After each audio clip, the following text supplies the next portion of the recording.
It was the first car I rode in as a little kid.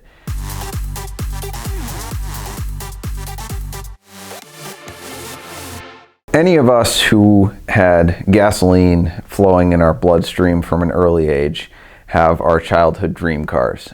It's usually as a result of outside influence. None of us went out and went, hey, I'm really interested in a Lamborghini Countach because of the V12 motor and how it drives. And no, we were kids. We saw one in a poster in our first automobile magazine. It was the first car we rode in, something like that.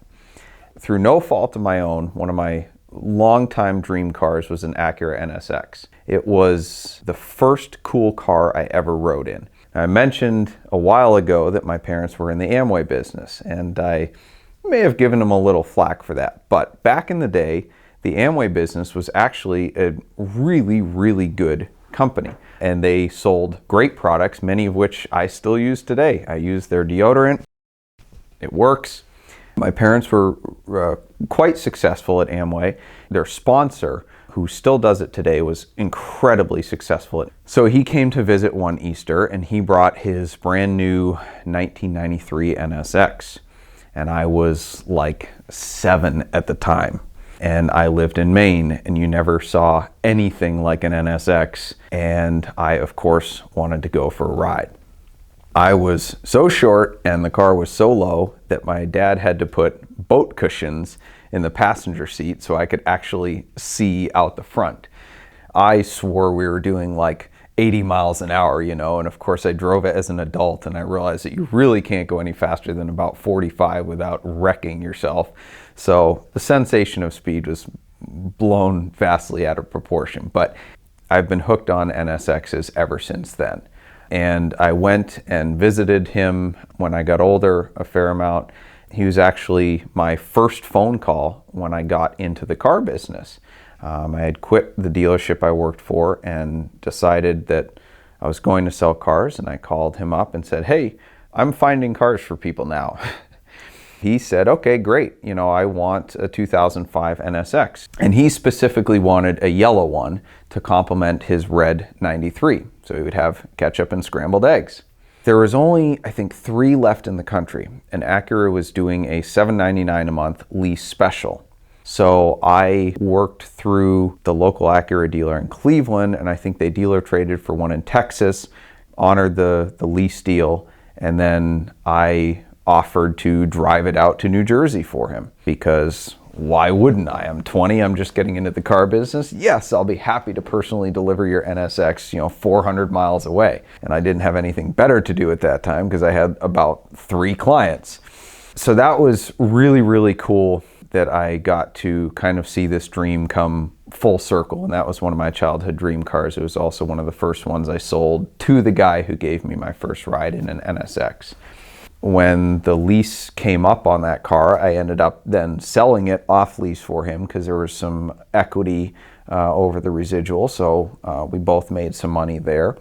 And when the new NSX came out, which is a complete turd, he decided he wanted to trade his 93 in on a new one. It was one of those things where I really wanted to buy it, right? Because the story and the emotional connection, it was the first car I rode in as a little kid. The NSX had lived up to the childhood dream. It was a fantastic car. It still is. A timeless design, incredibly reliable. They're not fast by today's standards, but they're still an absolute blast to drive. But the problem was that this car now had, I think, 150,000 miles on it, which again, for an NSX is nothing. But the owner had also recounted the time where he had hydroplaned and done one of these into a median. So he had damaged the front and the rear, and he told me about how he was trying to get the insurance company to total it, and the damage wasn't quite enough to do that, so he had it repaired. And I'm kind of like, yeah, I like a little bit nicer cars, so I don't think I really want that. Like, I wanted to want it because of the emotional connection, but I couldn't end up doing it. So I never got to own my first ride car, although I do have the VIN number, I have the owner's contact information, so if down the road values go down or I just decide that I'm okay with a 2-accident car, then I might buy it because it is a good car. So my other childhood dream car that I will never own is a Viper. It was released when I was in my childhood prime, right? Certainly a V10, 400 horsepower in the 90s. That was supercar status. And so when I was, I don't know, maybe 14 or 15, one of my mom's high school friends had purchased one. He asked if we wanted to go for a ride. And I was like, heck yes. And it was a 96 RT10, black with the silver stripes with the 5-spoke GTS wheels. I mean, I remember that car like it was yesterday. I didn't have a filter then. I still really don't have a filter, but I think I said something to my mom about like, he has a Viper and you went to prom with him in high school. Why couldn't you have stayed with him? We'd have a Viper, like, but I was immature and stupid, and cars were the only thing that mattered. But prior to that, it was one of the first cool cars that I saw in the flesh. Me and my friend were walking downtown in our small town of Maine, and there was just a Viper just parked there. And it was an early one. It was maybe 93, 94 when this happened. And so we were taking picture after picture after picture. And of course, then we had to wait a week to get our pictures developed. But turns out that day on the way home, the guy wrecked his Viper. And it showed up at my friend's dad's salvage yard or whatever. So it was under a tarp in our small town forever, this wrecked Viper. I get all the automotive magazines, and in the back of one of them, there was this advertisement for Fitzgerald Motorsports, largest Viper dealer in the world. They just have like this picture of this dealership with Vipers lined up all out front. And I'm thinking they gotta be in like Miami. No, they were in Laconia, New Hampshire. So I made my dad truck me over to Laconia, New Hampshire to see this Viper dealership where I just was in car heaven. I was so obsessed with the Viper that I bought all the color combinations that Matchbox had to offer. But then because they didn't offer all the ones that Dodge did, I'd buy duplicates and then I'd paint them. So I had literally every combination. I'd cut the tops off of GTSs and make the bubble hardtop for the RT10s. I'd put the GT2 wing on the RT10s. I even took red ones and I painted the wheels gold. For that special edition one, I painted them yellow for the ketchup and scrambled eggs car, or the McDonald's car, as some people call it. So the great thing was when I went to Skip Barber driving school when I was, I think, 17, I got to drive a Viper ACR on the track there. And it was awesome. I got to meet my hero, and it was epic in every way. But with all that said, I will never own a Viper. And it's a car I really, really want to own because I love the styling and because of all the memories when I was a kid, but it truly fits the never meet your heroes description. They're just difficult to live with. I don't want to completely bash it.